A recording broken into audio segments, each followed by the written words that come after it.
Sunday morning at the Église de la Sainte Trinité, and all of respectable Paris spilled on to the boulevard de Clichy.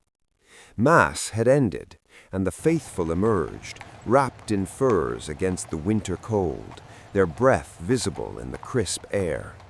Women in scarlet and emerald gowns navigated the cobblestones with practiced grace, while gentlemen in silk top hats offered arms and exchanged pleasantries about the sermon, the weather, tonight's opera. Carriages lined the street, horses stamping impatiently, their polished harnesses gleaming. This was the Paris that believed in order, in propriety, in God and the Republic, a city that had survived the Commune's blood and fire, and now clung tightly to ritual and respectability. The tricolor flag hung from the church wall, a reminder that even faith served the state. Here, religion and society were inseparable, and Sunday morning was as much about being seen as it was about salvation. But not everyone lived in the grand procession of carriages and cathedral bells.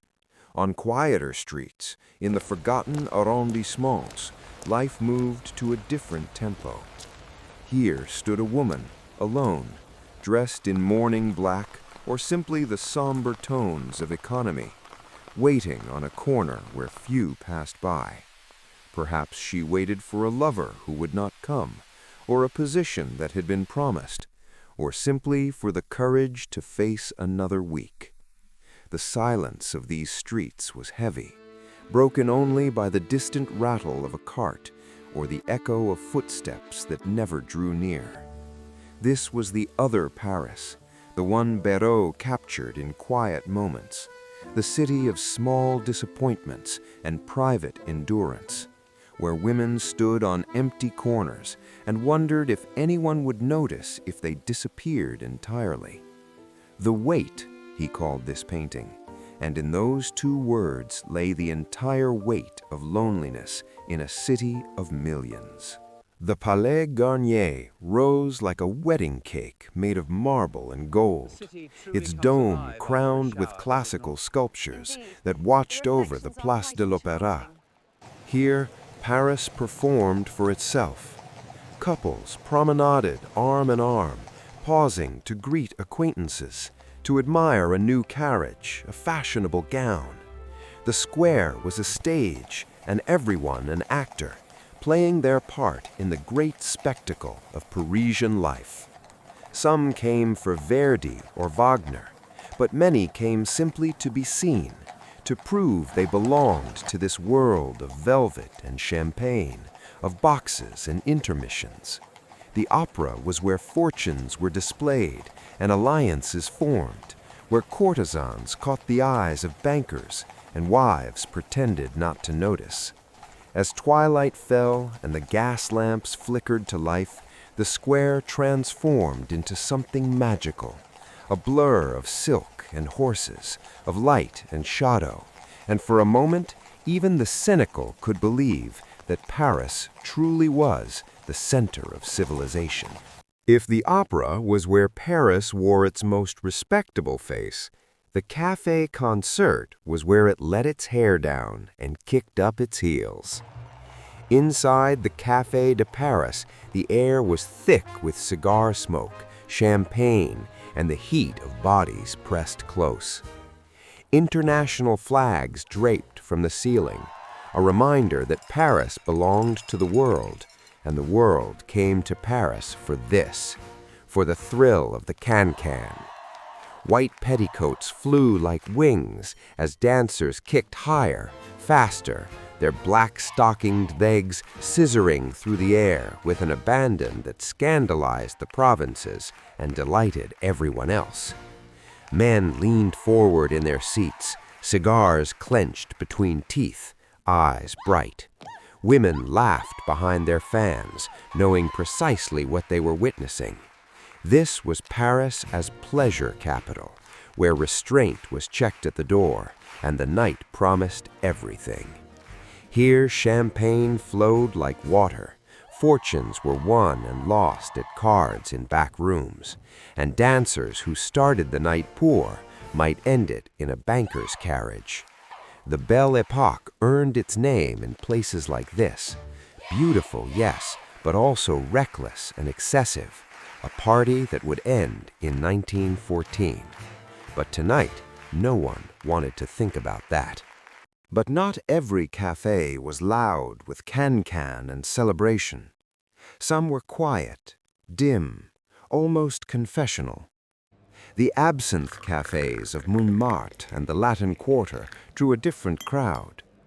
Here sat artists and their models, students and their debts, couples who had run out of things to say.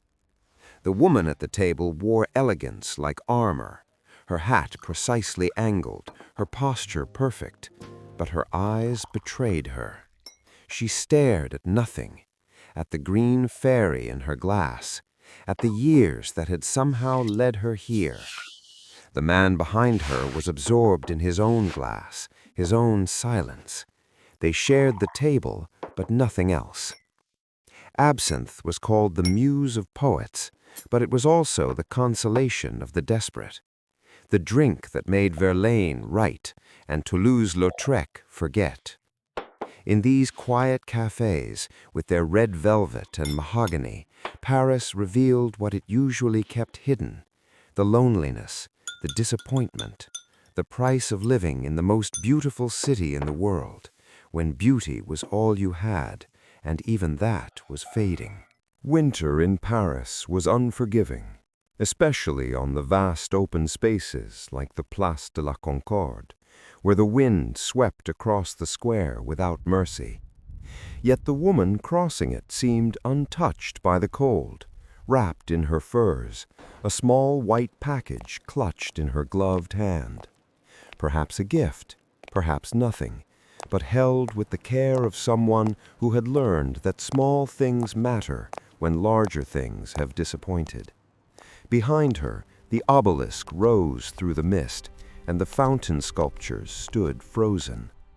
This square had seen the guillotine, had drunk the blood of kings and revolutionaries alike.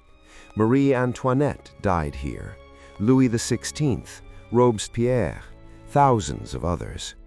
Now it was simply a crossing point between the Tuileries and the Champs-Élysées, where fashionable women hurried through the snow and tried not to think about ghosts. The woman walked with purpose, her silhouette elegant against the gray, a small dark figure in an enormous space. This was Paris, too, the solitary figure in the cold, moving forward because there was nowhere else to go. Return to the Seine, to the Pont des Arts, where our journey began. The iron footbridge still stretched between worlds, between the Louvre's grandeur and the Latin Quarter's chaos, between past and future. Fishermen still cast their lines with eternal patience, caring nothing for empires or revolutions, for art movements or political scandals. A gentleman paused to watch them, perhaps envying their simplicity, or perhaps seeing in their stillness a kind of freedom he would never know. Students still crossed with their books and dreams.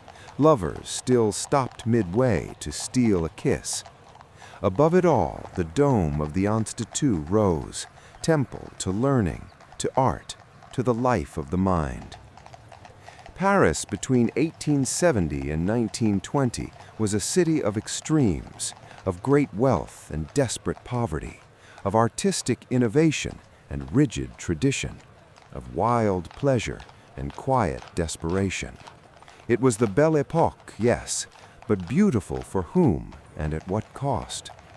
Yet there was something in this city, something that drew the world to its streets, a belief that here, somehow, life could be lived more intensely, that beauty mattered, that art mattered, that a moment on a bridge watching the river could contain everything worth knowing.